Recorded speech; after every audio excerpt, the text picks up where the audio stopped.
Magandang umaga mga katropa.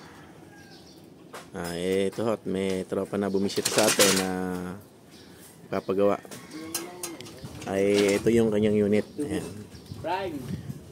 Ito malayo pa pinanggalingan. Sana yan. Ayan. At ito ang problema nito ay nasa yung kanyang draggling. Pag ito nabira, masyadong malapit sa gulong. Ayan, pero ito naka-expand na. Naka-expand na. Ayusin natin, masyadong malayo sa chassis. Ayan, no. Ilalapit natin ng halos mga ang layo sa chassis nito ay mga siguro mga 3/4. Ayan.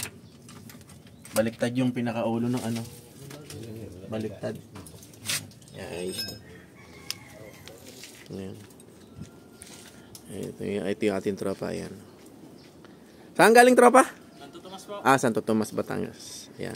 Galing pang Santo Tomas. Magandang hapon mga katropa. Ayan. Ito, tayo ay natapos na sa alignment ng draggling na ating tropa. Ito nanggaling pa sa Batangas. At ayan, inayos natin yung alignment. Basta tama sa gulong to. Ayan ngayon naging posisyon ng kanyang sungay. At ayun yung tinatamaan ng gulong sa ayan, medyo na ayan, masyadong malayo si chassis to ngayon. Ayan, medyo malapit na. Ayan. At ngayon, ito naman yung kanyang poging makina na talagang ayan. Ito naka twin turbo pa. Oo. Naka twin turbo. 4HK1. Ayan, engine. At poging-pogi itong unit ng ating tropa. Ayan. Kasi shutter, tropa. Testing mo na, tropa. Ayan ang ating tropa. Ayan. Tropa, baka meron kang gustong batiin, tropa. Shout out sa Team Pilyo at Team Hablay. Yo. Ayan. Sige. Ayan.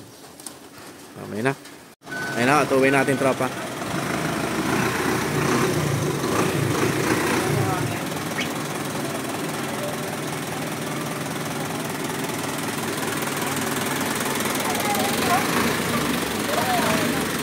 Okay na, tropa. Sige. Tropa, ingat sa pag-uwi, tropa. Ayan. Pogi ng sasakyan ng jeep natin, tropa.